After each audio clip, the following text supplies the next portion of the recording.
to do social skills because he needs to know what's an appropriate relationship. We've actually had this happen probably at least 10 times over the years with our autistic adolescents and young adults, because as they become more aware socially, they kind of become aware of the opposite sex. There's a boy we're seeing now who was very nonverbal and started to get verbal and got his first girlfriend in like a high school program and told me her name and how he gave her a kiss in the middle of the program, and the girl kind of moved away from him and so on and so forth. But it's improving the social skills, but you know, the social interest, but now they need the social skills training. But let me show you what happened to his map. You see all this red at the beginning. After the neurofeedback, most of it was gone, especially the overfocusing. He was on Wellbutrin, on antidepressant, and Concerta. He got off all of his medications. His attention improved. The parents and teachers rated his behavior a lot better. He was mainstreamed in some regular classes and getting A's and B's. A lot of these kids are really bright, even though they're nonverbal. His scores on the IVA test from purple to yellow improved. They got higher. The parents and teachers rated his behavior problems lower from purple to yellow. This is another boy that we saw. This is the one that was on the show. There was an NBC show a couple years ago called Autism, the Hidden Epidemic. They did a week-long series on autism, and the first show Saturday night we had a little segment on there. This was a more high-functioning autistic boy, or he might have even had some Asperger's. He was on 3 antidepressants when he came in, and when we finished the neurofeedback, he got off of them. That isn't so unusual, because if you think about it, these medications really aren't for autism or Asperger's. So when these children are able to get off of them, they really weren't treating the really underlying disorder anyway.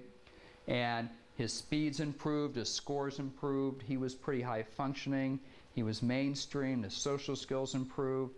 So he did really well. His IVA scores improved on those computer tests from purple to the green color. The parents and teachers rated his behavior symptoms less.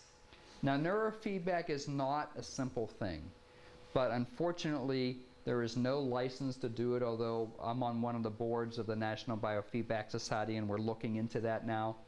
But somebody could go to a workshop and then we can buy equipment and they could say they're a neurofeedback therapist. So you want to be careful. The people that really do this and are kind of experts at it are nationally certified by a company called Biofeedback Certification Institute of America, BCIA, and they're usually psychologists or, you know, experienced mental health professionals. And make sure you're working with someone that has a lot of experience with ADD and autism and Asperger's, because there's 50 different types of neurofeedback. People are on medications, some of them have had head injuries, some of them have other things going on. So it's not an easy thing to do. I'm going to finish up by just showing you some of the studies. In ADHD, there's been about 30 studies. Every single study has had significant results. It started with Dr. Lubar, who was my mentor at the University of Tennessee. He actually just retired. He did 35 years of research. We've had studies that compared medication and neurofeedback. On all those studies, you know, temporarily the medication group would look like it's doing as well as the neurofeedback. As we go through the research and they stop the treatments, the medication group results wear off. The neurofeedback results will continue. Dr. Monastri, who I present a lot with at conferences across the country, did a similar study with 100 children. They've also done study with fake, or what's called placebo neurofeedback, which is really hard to do because after a while, especially kids with ADD, they figure out that it's fake, and what they actually do is they take someone's brain waves and they feed them back at a different time than what they're doing. So it's your own brain waves, but it doesn't match what you're doing. They found the same thing. The real neurofeedback worked and the kind of sham neurofeedback didn't. And there was a new study that was just done this year. There's a lot of really good research. One of the best studies was done a couple years ago. Dr. Beauregard, University of Montreal, did a new type of brain imaging called functional MRI. A functional MRI is kind of like a PET scan, and it actually can kind of show patterns of the neurotransmitters, the chemicals in the brain. The neurotransmitters are what medications improve. So they took a group of children with ADD and they gave them Ritalin, and they saw that dopamine was increased in a certain part of the brain. Then they had another group of students where they ran neurofeedback, and after the neurofeedback they found the same pattern. The dopamine was increased in the same part of the brain as those kids who took Ritalin. but this was after they were done with the neurofeedback, where the group with Ritalin didn't show that pattern if they weren't on the Ritalin. So we're getting, and that kind of made sense because we knew we're seeing the brain waves change, but they measured how it increases neurotransmitters and dopamine in the brain. Our studies that we did in our clinic in the 90s, there was a group that got neurofeedback in green and a group in orange that didn't get any treatment. We measured IQ. Both groups were average. The group that got the neurofeedback after 40 sessions, their IQs went up an average of 10 points. We've done 2 studies, found the same thing. This isn't unusual. It isn't like you get smarter, but when you pay attention better, you test better. We see this IQ changes 10 to 20 points from the neurofeedback. Other ADD treatments will sometimes have the same results. When we looked at how their attention problems were, the higher the worse, the group that got the neurofeedback, their attention improved, it went down, and P is less than 0.05 when you do research is like a significant result. It means if you did the study 100 times, 95 times, you get the same result. Hyperactivity was a lot less. Way back in 1992 when I looked at this data, I looked at these students and their hyperactivity levels were normal. Their attention problems were normal. It didn't look like they had ADHD anymore.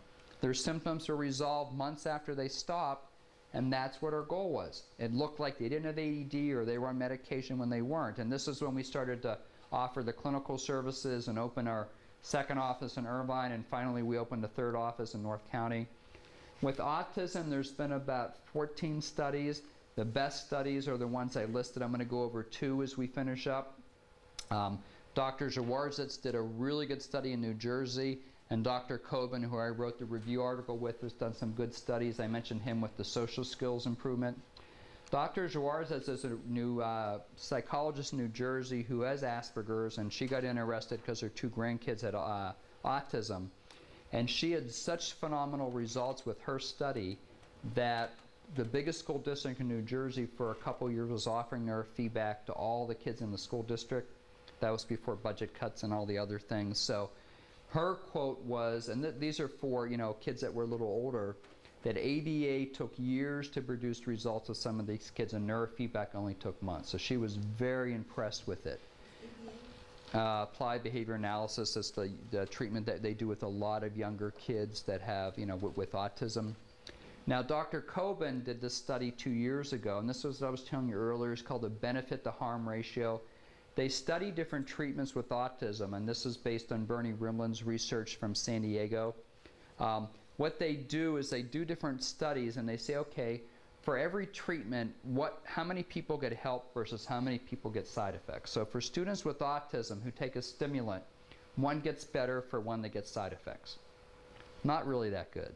Risperdal, which is the medication that's approved for autism, 3 improve for 1 that has side effects. That's better. The gluten-free, casein-free diet, which some of you might be familiar with autism, 20 to 1. So has more benefits than side effects. Neurofeedback was 91 to 1 in his studies because it didn't have side effects, but it really could target all those different patterns. So this was very exciting a couple years ago that we realized this. The couple last slides I'm going to tell you about, people ask, how often do you do the neurofeedback? The minimum is twice a week. Most people during the school year might do it 2 to 4 times a week during after school and Saturdays. In the summer, which actually starts next week for us when all the kids are out of school, we have an accelerated intense summer program where the students or anybody can do this up to 6 days a week. In June, you can come in in the afternoons, but in July and August, we open in the mornings, and students can come in 3, 4, 5, even 6 times a week, and they can get most of it or all of it done in the summer. It works really well. We have college students that come in and do this, or people who don't have neurofeedback in the area come into the area. But even for people who live here, to do it in the morning is nice because you do it, you get it over with, and you can kind of have the rest of the day free. What sort of duration? An hour and a half, 2 hours? The sessions are 45 minutes long. That's what I wanted to Yeah, so they're not that long. And with some of the autistic kids, we kind of have to start with half an hour, especially the younger kids, and work up to that. Now, we don't do this in isolation. Parenting skills, behavior modification is very important. We work with parents individually and sometimes have parenting classes and work on consistency and follow through and natural consequences and ignoring and all these techniques that we do. Well, a lot of times we work with parents separately because all parents have different skills, and